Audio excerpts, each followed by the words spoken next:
tunanetra dari pandangan budaya, atau bagaimana satu perspektif budaya memandang atau memahami eksistensi atau keberadaan orang-orang yang tunanetra. Artinya orang-orang yang memiliki sesuatu yang unik dibandingkan dengan orang lain. Nah, kalau bicara dari sudut pandang budaya, tentu kita akan menemukan beragam pemaknaan, beragam pemahaman, atau juga beragam sudut pandang tentu. Karena apa yang kita sebut dengan budaya tentu itu berkaitan dengan lokus, dengan geografi itu, atau juga dengan sejarah dan nilai-nilai yang dihidupi oleh masyarakat, oleh suatu masyarakat. Nah, karena jika berbicara tunanetra dari sudut pandang budaya itu beragam, maka tentu sebagai seorang Minahasa saya lebih berpijak atau bertitolak dari budaya Minahasa. Nah, jika demikian, maka tentu titik pijaknya untuk memahami keberadaan tunanetra itu pertama-tama berangkat dari cara orang Minahasa memahami siapa manusia, atau dalam bahasa setempat disebut sebagai Tou. Nah, Tou ini dia memiliki kesamaan kata dengan Tumo. Artinya kata Tumo itu bisa juga kita katakan asal katanya adalah Tou, yang berarti bertumbuh dan berkembang. Itu pertama dasar bijakannya. Dan siapapun itu, baik dia orang yang dengan keunikan-keunikan tertentu, termasuk yang tunanetra atau yang umum disebut sebagai difabel, itu pertama-tama dipandang atau dimaknai sebagai manusia, Tou. Nah, jika titik berangkatnya adalah makna Tou, yang berarti bertumbuh, berkembang, dan itu harus memiliki kemampuan-kemampuan dalam hal kreativitas, imajinasi, intelektualitas, moralitas, religiusitas, maka bisa kita katakan jika kita mau memahami keberadaan tunanetra itu dari pemahaman tentang Tou tadi, maka yang di soal pertama atau yang kemudian ditekankan pertama bukan keberadaan fisiknya. Memang harus diakui bahwa keberadaan fisik seseorang menentukan pada hal-hal tertentu cara dia mengekspresikan pemikirannya, karyanya, dan lain sebagainya. Tapi kita kemudian juga menemukan bahwa tidak semuanya ditentukan terutama oleh fisik. Tapi yang menentukan pertama-tama itu adalah kemauan, kesadaran, semangat, moralitas, spiritualitas, daya imajinasi, kreativitas, dan tentu adalah pengetahuan. Dan itulah manusia. Nah, jika kita berangkat dari pengertian kata Tou atau makna Tou untuk memahami keberadaan tunanetra, maka secara maknawi, secara nilai, rupanya dalam budaya Minahasa tidak pertama-tama melihat manusia itu dari segi apa yang dia miliki secara fisik, tapi kualitas. Nah, sehingga boleh dapat kita katakan bahwa pada hal tertentu antara yang disebut kualitas dan keberadaan fisik atau apa yang dimiliki oleh secara fisik itu tidak boleh dipisahkan, tapi penekanannya adalah bagaimana cara seorang manusia itu mengada. Nah, cara mengada itu atau kualitas mengada itu antara lain itu kan yang tadi kembali ke makna Tou itu, bertumbuh, berkembang. Nah, bagaimana dia bertumbuh dan berkembang itu antara lain ditentukan oleh pengetahuan, moralitas, religiusitas, imajinasinya, kreativitas. Nah, semua ini menjadi syarat untuk kemudian seseorang dapat, atau katakanlah dapat dia menjadi manusia dalam pengertian itu.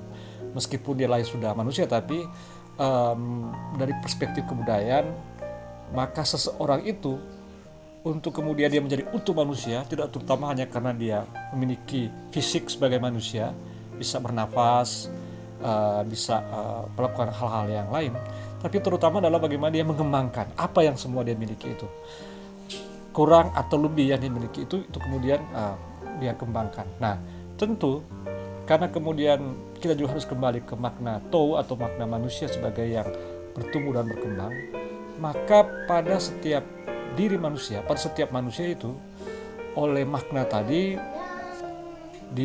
dipanggil, diharapkan untuk kemudian dia memiliki daya gerak, daya cipta, daya gerak.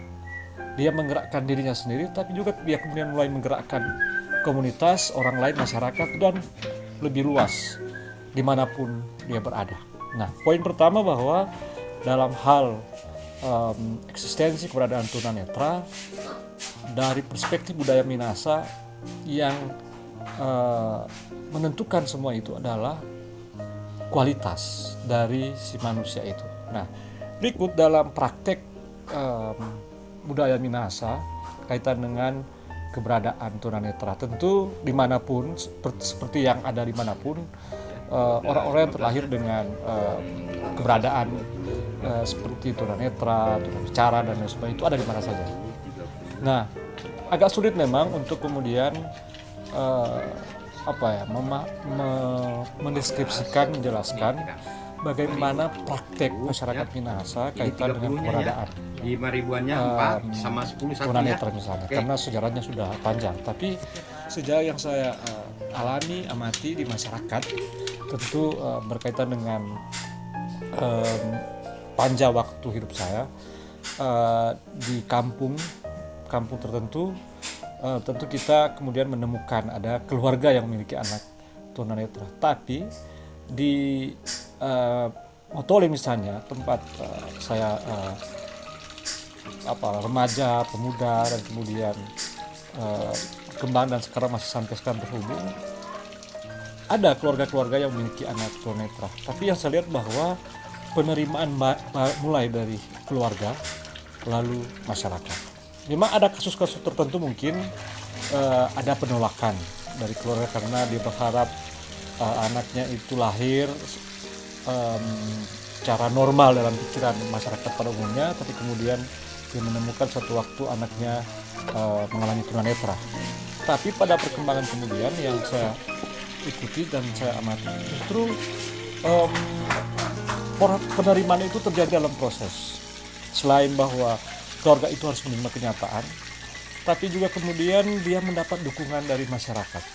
Nah, karena kembali lagi ke bagaimana budaya Minahasa memahami kelahiran seorang anak, yaitu bahwa peristiwa kelahiran adalah juga peristiwa sosial, dan tentu itu adalah peristiwa religius. Dan kelahiran seorang anak itu adalah tanda bahwa ada anggota sosial, anggota masyarakat yang akan bertambah. Sehingga si anak ini memang dia lahir dari sebuah keluarga. Pertama-tama dia bagian dari keluarga itu, tapi kemudian si anak itu adalah juga bagian dari masyarakat. Nah, sehingga pada banyak kasus yang saya lihat, tentu ada kasus-kasus tertentu yang berbeda, bahwa dua hal ini, pertama-tama ketika didapati ada seorang anak yang tunanetra.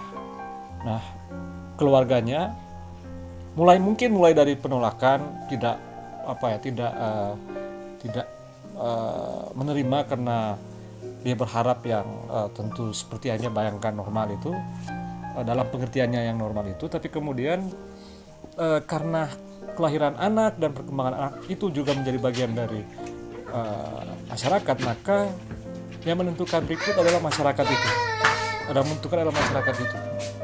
Masyarakat mendukung, maka kemudian keluarga akan juga menerima dan kemudian mendukung perkembangan si anak ini. Buktinya adalah bahwa di masyarakat Minahasa banyak sekali anak-anak tunanetra yang kemudian dia didukung dalam pertumbuhan yang mulai dari anak, remaja dan muda untuk berkiprah. Nah, ada yang kemudian sekolah di sekolah khususnya, dan kemudian dia mengembangkan kreativitasnya, sehingga di Minahasa ini kan ada berapa sekolah luar biasa. Di situ anak-anak difabel mengembangkan pengetahuannya, kemampuan literasinya, kemampuan bakat seninya, mengembangkan bakat-bakat yang lain.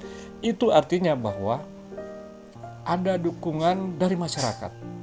Nah, yang disebut masyarakat itu bisa ke kelompok-kelompok masyarakat atau institusi-institusi sosial yang antara lain itu institusi keagamaan dan lain sebagainya. Setelah itu tentu pemerintah.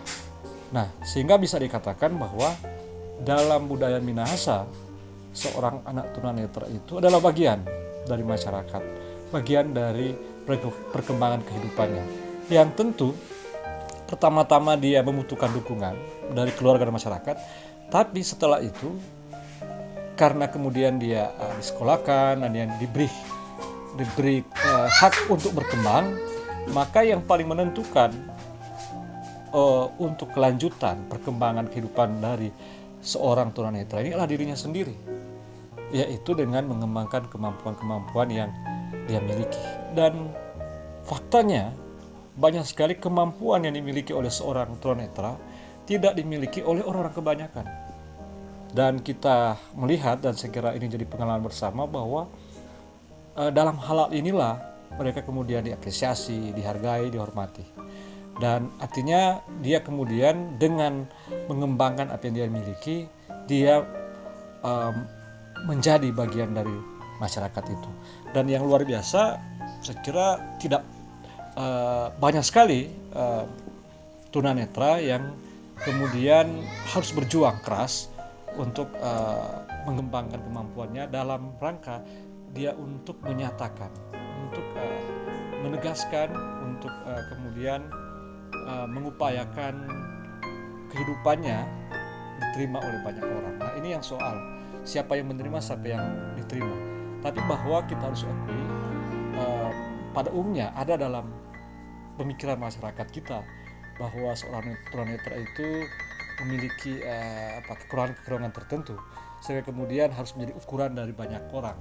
Dan rupanya cara pandang itu harus diubah, karena banyak sekali saudara-saudara kita yang tunanetra dapat membuktikan bahwa mereka bisa independen, bisa mandiri, bisa mengembangkan kemampuan-kemampuannya sehingga dia bisa berpijak, berdiri di atas kakinya sendiri untuk kemudian menjalani kehidupan. Dan bahkan banyak sekali orang tunanetra yang memiliki semangat, spirit untuk hidup yang dapat membuktikan bahwa dia bisa dan dia mampu.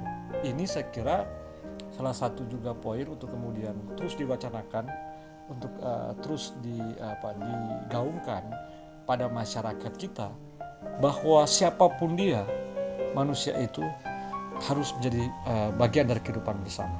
Bukan terutama apa yang dia miliki secara fisik, tapi apa yang kemudian dia bisa kembangkan, kemampuan kreativitas, imajinasi,